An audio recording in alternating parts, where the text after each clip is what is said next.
En attendant bébé, cette semaine, je reçois Andréane Gionnet, accompagnante à la naissance, qui offre aussi des soins de Télasso bébé pour nous parler de l'importance d'une bonne préparation avant l'accouchement.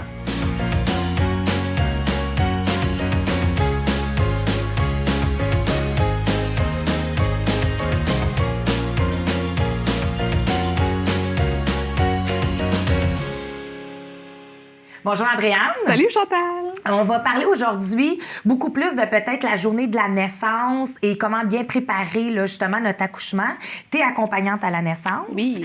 Tu as aussi toujours poursuivi tes cours. Oui. Puis après ça, tu as suivi tes cours pour être naturopathe. Oui, c'est ça. En fait, c'est une accumulation de beaucoup de cours, plus un cours en naturopathie, qui fait que maintenant, je suis aussi naturopathe en périnatalité. Donc, je peux émettre des reçus d'assurance là, pour les services que j'offre. Puis, tu es vraiment spécialisée prénatal et postnatal ou seulement? Prénatal, oui, accouchement et postnatal aussi. Ouais. Parfait. Puis, est-ce que tu peux me parler un peu, c'est quoi un accompagnante à la naissance? Bien, on peut dire aussi le mot doula, en fait. Okay. Donc, c'est accompagnante à la naissance, c'est la même chose qu'une doula. C'est une femme et parfois un homme aussi. Maintenant, on a des garçons, on est très heureux. Oh. Qui accompagne le couple, la femme enceinte et le ou la partenaire dans tout le processus de la grossesse, de l'accouchement et en postnatal, justement. Donc, nous, on est là pour donner des cours prénataux, on assiste à l'accouchement, on est comme omniprésent. Là, ils ont des questions, des inquiétudes, ils peuvent toujours nous contacter. On les aide à se préparer beaucoup pour l'accouchement. Puis en postnatal, si la maman désire allaiter, on offre un soutien à l'allaitement, puis un soutien en postnatal en général. Là. Puis, tu sais, des fois, il y a des gens qui connaissent pas nécessairement le service, mais il y a des fois des gens qui disent « Ah, mais si, mettons, tu as une doula, ça se peut qu'elle prenne la place de ton conjoint ou de ta compagne, tout ça. » Est-ce que tu peux nous expliquer un peu? Parce que toi, tu as vraiment... Ton but, toi, c'est vraiment là, de créer une bulle de couple. Oui. Est-ce que tu peux me parler un peu comment tu fonctionnes? Oui, exactement. Moi, en fait, c'est vraiment super important pour moi qu'on forme une équipe, OK? Oui. Donc, moi, papa et le personnel qui est présent, hospitalier ou autre. C'est super important qu'on travaille en équipe. Le papa, il a sa place, il a la plus grande place. Moi, je suis là pour l'accompagner, pour le diriger dans le sens où je vais lui rappeler les choses qu'on a vues pendant les cours prénataux, qu'est-ce qu'il peut faire pour aider sa conjointe. Parce que souvent, les papas, ils sont là puis ils savent pas quoi faire. Tu sais, c'est difficile de réagir face à la douleur d'une personne qu'on aime. Donc, moi, je suis vraiment là pour encadrer, envelopper le couple. Puis le papa, généralement, il est très, très content de me voir arriver là, à l'accouchement. Donc, c'est vraiment un teamwork. Là. C'est une équipe, puis on se tient solide, puis on travaille ensemble. Puis pendant le temps de la grossesse, tu dis, entre autres, que tu donnes des cours prénataux qui est un peu privé, semi-privé. C'est des petits groupes, c'est... Oui, en fait, moi, je suis vraiment plus spécialisée dans le privé. Mais je peux faire semi-privé aussi, dans le sens où s'il y a 2-3 couples d'amis, ils disent « on va faire les cours ensemble, moi, il n'y a pas de problème, je suis ouverte à ça. » Donc, c'est vraiment des cours spécialisés et spécifiques pour les parents. Donc, ensemble, on choisit des sujets qui désirent parler. C'est sûr qu'il y a des sujets de base importants à savoir. Là. Donc, je les enligne un peu vers ça. Mais aussi, il y a vraiment une ouverture là, tant qu'au cours. Là. Donc... Puis est-ce que t'aides aussi, parce que là, dans le fond, on peut, exemple, là, juste pour être sûr que je comprenne bien, puis pour que les mamans à la maison puissent comprendre, si on prend tes services, on t'appelle, on peut avoir comme, je m'excuse l'anglicisme, mais un package deal. Oui, parfait. Fait que je pourrais décider d'avoir seulement les cours prénataux, je pourrais avoir les cours, fait que c'est comme un forfait à la carte que je choisis tous les services que je voudrais. Bien, c'est soit justement à la carte. Oui. Donc, ils sont pas obligés de prendre l'accouchement et tout ça. Là. C'est vraiment à la carte. S'ils veulent juste les cours prénataux, on fait juste les cours. Sinon, il y a des prix aussi en forfait qui sont un petit peu plus avantageux quand on désire avoir plusieurs services. Exactement. Est-ce que je peux accoucher à l'hôpital puis avoir une accompagnante? Tu sais, dans le fond, parce qu'il y en a, ça, c'est une question que je me suis fait poser. Ça fonctionne comment? Bien, en fait, moi, j'accompagne le couple, peu importe où il veut accoucher. OK. Mais je suis pas une sage-femme. Une sage-femme, exactement. On nous confond souvent, mais je suis pas une sage-femme, donc moi, je peux pas faire de gestes obstétricales. C'est vraiment... moi, je suis là pour... je suis comme une coach de naissance, si on veut, OK? On va appeler ça comme ça. Donc, c'est vraiment super important que les parents aient soit une sage-femme ou un médecin Mais moi, je peux aller à l'hôpital, à la maison de naissance, je les suis où ils veulent. C'est vraiment à leur guise. Puis, si, par exemple, je dis ça comme ça, je veux accoucher à Valleyfield. Oui. J'ai une accompagnante à la naissance. Je peux exiger que mon accompagnante soit présente? Est-ce que tu as déjà eu des heurts? Est-ce qu'il y a des hôpitaux qui sont plus favorables? Ben maintenant, les hôpitaux me connaissent bien, là, donc quand ils me voient ou qu'ils voient mon nom, ça passe. Là. Oui. Mais c'est sûr qu'au début, il y a certains hôpitaux qui étaient un petit peu plus réservés quant aux accompagnantes parce qu'ils connaissaient pas vraiment ça. C'est plus l'inconnu qui fait peur. Hein? Oui. Mais une fois qu'on met les professionnels en confiance, et ils sont super heureux de travailler avec nous parce que on est une équipe, comme je disais tantôt. Hein? Donc, chacun a ses tâches. On prend pas le chapeau de personne d'autre. Oui. Puis, en fait... Puis ça fait combien d'années là, que tu es en pratique? Parce que toi, tu as la compagnie 9 mois pour la vie. Oui, exactement. Oui. Là, donc, ça fait combien d'années là, que tu fais de l'accompagnement? C'est depuis 2014, donc ça fait 7 ans. Wow. Fait que c'est ça aussi, tu sais, je pense que ça aussi, le fait que tu dis, ben là, maintenant, ils me reconnaissent, ça, ils voient ton professionnalisme, ils ont une certaine confiance. Est-ce que tu pourrais me donner des exemples pour que pendant l'accouchement, tu dois avoir des demandes? Des fois, il y a des mamans déjà qui se disent, OK, je veux pas l'épidurale. Est-ce que, dans le fond, toi, c'est toutes ces informations-là que tu vas prendre pour le plan de naissance, puis aider la maman. Ça serait quoi comme exemple que tu pourrais suggérer pour que l'accouchement se passe bien, dans le calme, puis... C'est sûr que, pendant les cours prénataux, on fait un plan de naissance ou une liste de souhaits de naissance, parce qu'on s'entend que il peut y avoir des imprévus, il n'y a rien de coulé dans le béton, donc je dis aux parents, il faut rester ouvert à toutes les éventualités, puis c'est aussi pour ça que je suis là. C'est pour les aider à faire face aux imprévus. Donc, mais pendant l'accouchement, on peut écrire dans le plan de naissance, exemple, les méthodes qu'on souhaite pour aider à soulager le travail, si la maman désire ou non, justement, avoir une péridurale. Ça serait comme quoi? Je m'excuse de t'interrompre, mais tu dis, pour aider, mettons, à soulager les douleurs pendant le travail, ça serait comme quoi que tu me suggérerais, exemple? Là? Il y a plusieurs méthodes non pharmacologiques qu'on appelle, là, donc non médicalisées. Il y a les massages, il y a les points de pression. La méthode Bonaparte, c'est des points de pression spécifiques sur certaines parties du corps qui aident au soulagement de la douleur. Puis qui aide aussi, qui favorise le bon fonctionnement des hormones de l'accouchement parce que c'est aussi important de comprendre les hormones de l'accouchement.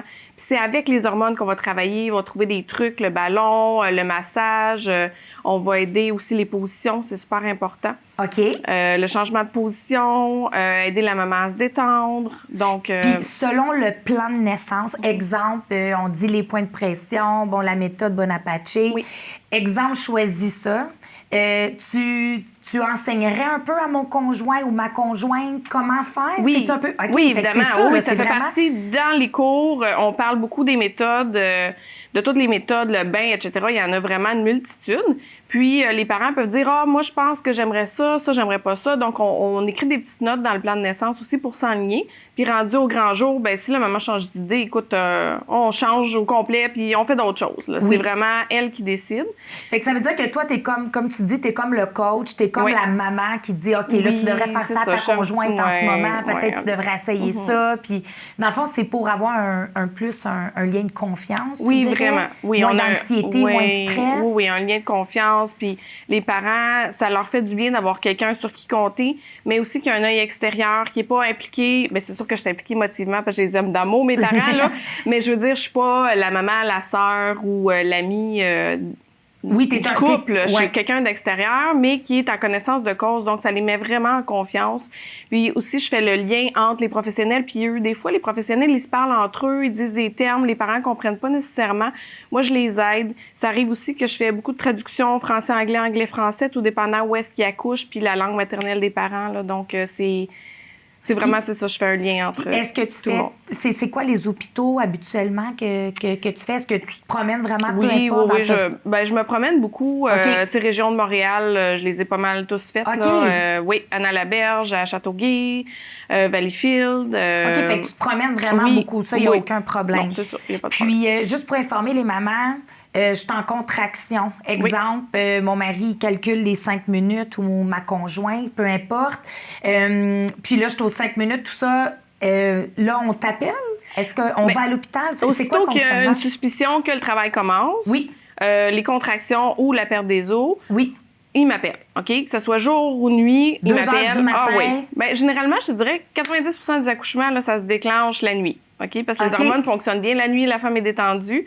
Donc, il m'appelle, puis là, on regarde ensemble, OK, sont au combien de temps les contractions, qu'est-ce qu'on peut faire? Moi, je pose des questions, j'essaie d'évaluer un peu le travail rendu où. Oui. Puis, je les conseille à savoir quand se rendre à l'hôpital, parce qu'on veut pas non plus qu'ils se rendent à l'hôpital, puis que l'hôpital les ramène à la maison. Oui, là, ça, c'est pas le fun. Tu sais, surtout en contraction, le voyagement en voiture et tout, là.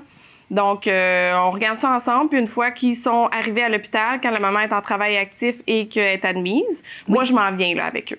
Puis je reste tout le long de l'accouchement avec eux. Fait que si l'accouchement dure 24 heures, parce je vais rester 24 heures. Moi, je suis pas ces chiffres. Là. Moi, je reste avec eux tout le long, jusqu'à 2 heures après l'accouchement aussi, m'assurer que tout le monde va bien. Oh, wow. Papa, maman, bébé. Si maman désire allaiter, la première mise au sein. Donc, c'est vraiment...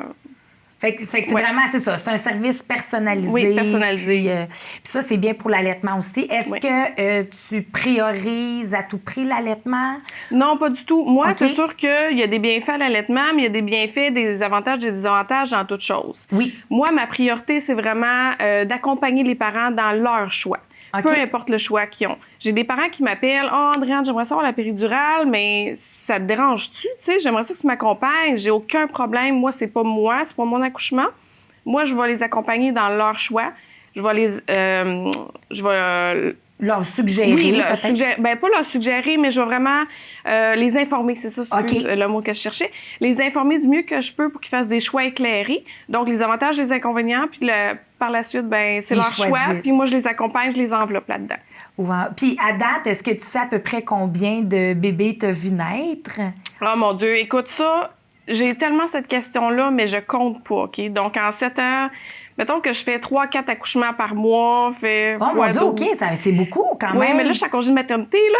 Donc, j'en ai fait un petit peu moins. Jeune bébé. Oui, il y a 8 mois et demi maintenant, mon petit garçon. Est-ce que c'est différent, tu sais, après avoir eu un jeune bébé, est-ce que tu dirais que c'est différent la façon? C'est sûr que, bon, t'en as 4 enfants, là. Faut pas passer ça sous silence, là. C'est pas le premier. Oui. Mais est-ce que tu dirais que ça a évolué? À travers tes grossesses? Ah oui, oui. Écoute, mon premier, là, j'étais très jeune, j'avais pas toutes les connaissances que j'ai maintenant. C'est sûr que si c'était à refaire, il y a beaucoup de choses que je referais différemment. OK. Mais on apprend tout le temps. Puis c'est ça l'important, c'est d'apprendre puis de s'améliorer. Donc. Est-ce que tu dirais que l'accouchement se fait plus facilement du fait que les parents sont en confiance et moins stressés? Oui. Il y a beaucoup de statistiques. C'est prouvé que la présence d'une accompagnante à la naissance va réduire de beaucoup les risques de forceps, de ventouse, de césarienne. Oh, wow. Oui, ça raccourcit la durée du travail, ça diminue les taux d'administration de péridurale aussi. Donc, ça l'aide aussi beaucoup pour les coûts par rapport à la santé, là. Oui, c'est ça, l'après. Oui. Tu disais aussi que tu aidais aussi, entre autres, pour l'allaitement, que tu es là 2 heures après l'accouchement. Oui. Est-ce que après tu vas faire aussi une visite à la maison, voir si tout va bien? Oui, selon ce que les parents choisissent, je peux faire une visite postnatale aussi. OK. Ou une consultation en allaitement. Donc, je me rends à la maison, je regarde avec eux s'ils ont des questionnements et tout. C'est sûr que je vais vérifier le positionnement du bébé. La façon de téter. Oui. Puis aussi, j'ai une formation pour... là, je peux pas diagnostiquer parce que je suis pas un médecin. Non. Mais pour essayer d'enligner les parents, voir s'il y a un frein de langue ou pas. OK. J'ai maintenant une formation qui peut m'aider à diriger les parents. Les enfants. Suggérer. Oui, c'est d'aller ça. Si jamais il y a ça, mais c'est pas tous les bébés là, qui ont des freins de langue restrictifs, là, on va se le dire, on se calme. Mais ça peut les aider aussi à ça. Le frein de langue, pour ceux qui ne le savent pas, est-ce que tu pourrais nous l'expliquer un peu, c'est quoi, puis c'est quoi que ça peut causer comme problématique? Oui, le frein de langue, en fait, c'est une petite partie en dessous de la langue. Là. Je ne vous montrerai pas ça. Je m'ouvrirai pas la bouche. Mais on a tous un filament, en fait, qui relie la langue avec le fond de la mâchoire. Oui. Puis, des fois, ça peut être restrictif dans certains cas, dans le sens où s'il est trop avancé ou le mouvement de la langue ne se fait pas comme il faut. Trop court, ça se Oui, il y a plusieurs formes de restrictions, mais ça peut empêcher le bébé de bien avoir la mise au sein, en fait. Oui. Excuse-moi. Oui. Donc, quand la mise au sein n'est pas faite comme il faut, il y a il peut avoir des problèmes. La maman peut avoir des douleurs, des gerçures, des crevasses, etc. Des blessures, Donc, oui, puis- ben, je te dirais que 90% des problèmes d'allaitement là, sont liés à la malposition au sein. OK. Donc, c'est vraiment important au début de bien positionner le bébé, de s'arrêter puis de repositionner si jamais c'est pas optimal. Là. Advenant que là, on arrive puis il y a une césarienne d'urgence. Ouais. Qu'est-ce qui se passe dans ce temps-là? Est-ce que toi, tu peux te rendre aussi avec le papa pour l'aider ou Ben, en fait, c'est une personne dans la salle d'opération. Donc, souvent, le papa veut assister, Oui. puis c'est correct. Oui. Mais dans le cas où le papa est vraiment pas à l'aise, c'est moi qui vais avec la maman. OK. Puis, sinon, moi, je reste dans la chambre, je les attends. Généralement, la maman, après la césarienne, s'en va dans une salle de réveil et le papa s'en vient dans la chambre avec bébé en peau à peau. Oui. Donc, les nouveaux papas sont très heureux aussi que je sois là pour les aider, savoir Oui. quoi faire avec bébé puis les sécuriser dans leur nouveau rôle. Puis, les 2 heures que tu es là, tout ça, est-ce que tu donnes aussi un peu d'informations? Tu dois peut-être sûrement aussi les donner dans tes cours prénataux, mais des soins de bébé après, comment donner le bain, comment... Oui, Parce que oui, j'ai oui. eu aussi ces questions-là. Si tu donnais là, un petit cours 101 du après, parce que c'est beau à l'hôpital, mais quand on sort, on Oui, oui. sait pas trop... C'est son premier bébé, on sait pas oui, où c'est s'aligner. ça. Mais dans mes cours, en fait, c'est ça, il y a vraiment une partie grossesse, il y a une partie accouchement qu'on parle beaucoup. Puis Oui. il y a aussi une partie postnatale, donc justement quoi faire avec bébé, les soins à apporter, mais aussi les soins à maman à apporter en postnatal. Oui. Puis il y a le soin thalasso bain bébé aussi, qui est un service que j'offre. Oui. C'est vraiment un soin magnifique là, pour les nouveau-nés. On va y revenir Oui. tantôt. J'avais une petite question pour toi par rapport à la valise. Oui, valise. J'ai des mamans qui m'ont dit, puisque tu es habituée de voir des mamans qui accouchent, c'est quoi qu'on pense pas, qu'on n'a pas sur les listes? C'est quoi pour toi qui est important d'apporter dans notre valise? Oh mon Dieu, hey, si tu savais, le 3/4 de la valise, on l'utilise pas. OK. OK. Fait que je te dirais un Lipsil. OK. OK, les mamans viennent souvent les lèvres sèches. Donc, un Lipsil, une bouteille d'eau pour pouvoir boire. Puis, s'il y a une paille, c'est encore mieux. encore mieux. Sinon, des bas.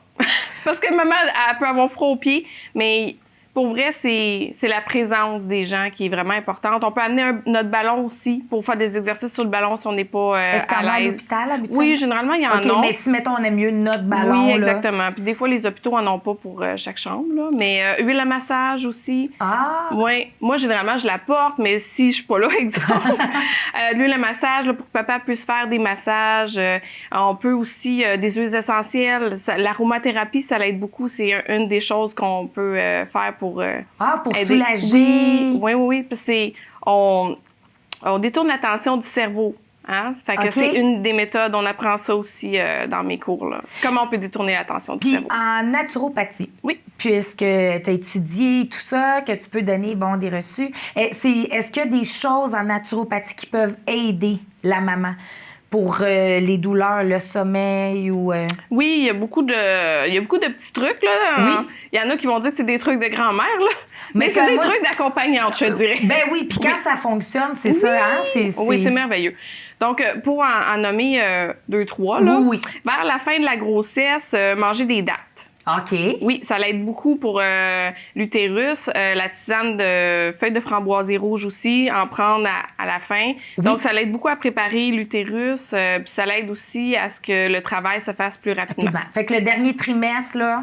Oui, manger tisane aux des dattes. framboises et puis des dattes, Ouais, c'est ça. super génial. Ouais. J'aimerais ça que tu me parles justement de ton service de Thalasso. Oui. Est-ce que tu peux m'expliquer un peu c'est quoi?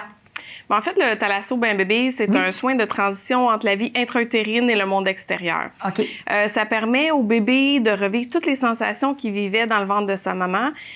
Donc, ça le sécurise énormément. Tu sais, la chaleur, le fait qu'il soit contenu, les sons aussi.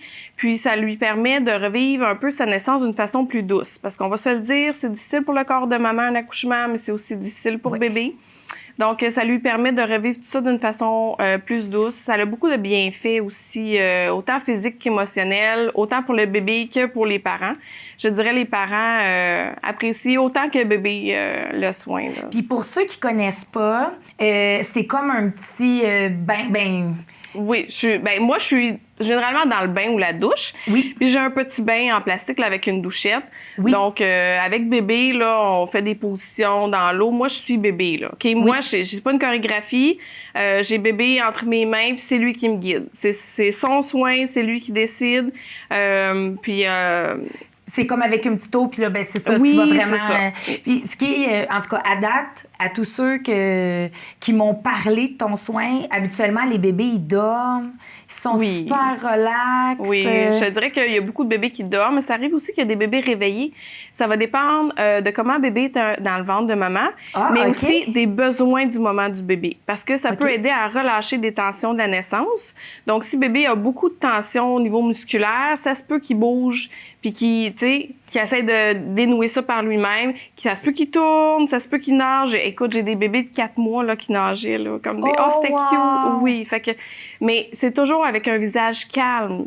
Ils sont éveillés, mais c'est un éveil calme. Puis ils font ce qu'ils ont à faire. Moi, je les accompagne là-dedans. Je les enveloppe. J'aime beaucoup dire que j'enveloppe mes clients. Je les enveloppe d'amour. Donc, puis ça, parce que je trouvais ça important, entre autres, qu'on en parle parce que on est aussi un peu dans une société de consommation. Puis on le sait, en étant maman tous les deux, comment qu'on peut avoir des cadeaux qu'on a en quadruple et bien souvent très inutiles et qui prennent la poussière dans le salon. On a 12 pyjamas de la même taille qu'on n'utilise pas. Qu'on n'utilise pas, hors saison, pas de la bonne grandeur. Mais ça, j'ai vu beaucoup de gens qui l'ont offert en cadeau. Parce que, bon, c'est vraiment particulier, ça fait vivre un moment spécial. Ça dure combien de temps? Ben, en fait, le soin dure entre 1 heure et 1h30, mais on a une petite discussion avec les parents sur la grossesse, l'accouchement. Ensuite, il y a le soin dans l'eau. Puis, c'est le bébé qui décide la durée. Puis, des fois, le soin est interrompu, bébé a soif, on boit. C'est vraiment, on y va avec ses besoins, lui. Donc, ça dépend des besoins physiologiques du bébé aussi, la durée. Ensuite, après le soin, il y a un petit massage. Donc, oui, on fait un petit massage à bébé pour terminer ça. C'est comme une journée au spa, mais pour bébé. C'est génial. On peut dire ça comme ça. Puis ensuite, une discussion avec les parents, là, savoir comment... Puis en même temps, le petit massage, c'est intéressant parce que tu montres des techniques. Fait que la maman, puis le papa ou la conjointe peut voir des techniques. Oui, ils peuvent reproduire ça après, mais moi, je dis tout le temps aux parents, stressez-vous pas parce qu'ils disent « je veux prendre un cours de massage. » L'important, c'est touche ton bébé, aime ton bébé, masse-le. Lui, il sait pas comment ça marche, là, tu sais. Oui. Fait que, vas-y. Tant que tu l'aimes et tu le flattes, il va être heureux. C'est où que tu fais tes soins? Est-ce que tu as une place particulière? Est-ce que tu te promènes à domicile? Ça fonctionne comment? Ben avant, j'étais beaucoup à domicile. Maintenant, on est en rénovation pour mon local. Oui, félicitations! Nouveau bébé, rénovation, les gros projets. Oui, mais c'était supposé être terminé, mais l'histoire est que... La pandémie fait que c'est pas terminé. Mais oui, c'est ça. Donc, j'aurai mon local avec mon installation vraiment adaptée. Puis ça, c'est à Saint-Lazare? Rigaud. À Rigaud. Oui, exactement. Parfait. Mais c'est ça. Pour l'instant, je suis encore en congé de maternité, là. Mais quand je vais recommencer, je fais un peu à la maison puis un peu à domicile aussi. OK. Donc, advenant que je voudrais à domicile, tu pourrais quand même te déplacer à la maison? Oui, tout dépend c'est où. C'est où? Oui. Parce que, c'est ça, pour le déplacement. Oui. Puis pour les soins de Télasso, est-ce qu'on peut avoir un reçu aussi? Oui, on peut avoir un reçu pour... Puis c'est à partir de quel âge? Écoute, de la naissance. OK. La naissance, j'ai... Mon plus jeune bébé, il y avait 2 jours, il sortait de la maison de naissance. Wow. Oui, mais ce qui est extraordinaire... Même si le petit nombril... Ah oui, c'est pas grave. Ça va sécher. OK. Oui. Puis ce que j'adore, c'est quand c'est moi le premier bain de bébé. Ça, c'est encore plus magique. C'est la première fois qu'il est immergé dans l'eau depuis qu'il est sorti du ventre. Puis c'est tellement une belle façon, tout en douceur, de donner le bain. C'est pas un bain hygiénique, là. Je lave pas les bébés, mais de les replonger là-dedans pour la première fois, plus que les laver vite à des barbouillettes puis qu'il y ait froid. Là. Puis là, ils pleurent, puis ils hurlent, les parents sont stressés. Puis pendant le bain aussi, là, je donne plein de conseils aux parents sur la température, comment faire pour que le bébé, justement, ait moins froid. Puis après ça, les parents sont super heureux. Là, ils m'envoient des messages. « Oh, merci! aussi. OK, Ouais. fait que donc, si je comprends bien, on pourrait dire on part de l'hôpital ou de la maison de naissance, puis on s'en va directement chez toi avant d'aller à la maison avec le bébé. Là. Oui, on peut faire ça, mais on peut attendre aussi. C'est jusqu'à quel âge, exemple? Ouais, là? les bénéfices sont vraiment optimaux dans les 15 premiers jours de vie, là, les 2 premières semaines. OK. Parce que bébé, il a encore sa mémoire fœtale vraiment bien ancrée. Mais je peux le faire aussi jusqu'à 6-7 semaines de vie. Puis pour les bébés prématurés, ou ça va dépendre de l'historique de naissance des bébés, là, mais je peux aller un petit peu plus aussi pour. Puis si tu avais un conseil à donner, ça serait à quoi? À la maman là, qui est enceinte, qui nous écoute. Écoute-toi. Écoute ton instinct. Tu vas entendre des millions de personnes te donner des millions de conseils, OK? Puis c'est toutes des affaires contradictoires, c'est épouvantable, OK? Mais écoute-toi. Les parents, là, c'est les meilleures personnes, c'est les mieux placés pour connaître les besoins de leur bébé. Tu fais oui, oui, oui, oui, oui, oui, oui. Quand le monde te dit quelque chose, tu te revires de bord puis tu fais ce que tu veux. Ah oui. Obstine-toi pas avec le monde, tu vas perdre de l'énergie pour rien. Puis fais, tu sais ce qui est le mieux. Oui. Puis ça serait quoi le conseil pour impliquer papa dès le début? Toujours, c'est sûr que là, avec la pandémie, c'est un peu plus difficile, les Oui. rendez-vous et tout, là. Mais, tu sais, les rendez-vous avec papa, il y a l'aptonomie aussi, qui est une méthode de contact avec bébé pendant que maman est enceinte. Il y a des exercices à faire avec bébé, à l'intérieur du ventre. Oui, donc pour que papa aussi, il prenne contact avec bébé là, dès la grossesse, parce que souvent, c'est abstrait pour les papas là, pendant la grossesse. Là, Puis l'autonomie, t'appelles ça? Aptonomie. Aptonomie. Oui, exactement. Puis ça, c'est quelque chose que tu enseignes dans tes cours quand les parents sont Oui, là? j'ai pas un enseignement complet, là, mais oui, j'en parle dans les cours, puis je donne des petits exercices aussi à faire. Mais je te remercie beaucoup, Andréane, d'être venue ça fait plaisir. nous montrer les beaux côtés de ton travail. Ça m'a fait plaisir, Chantal.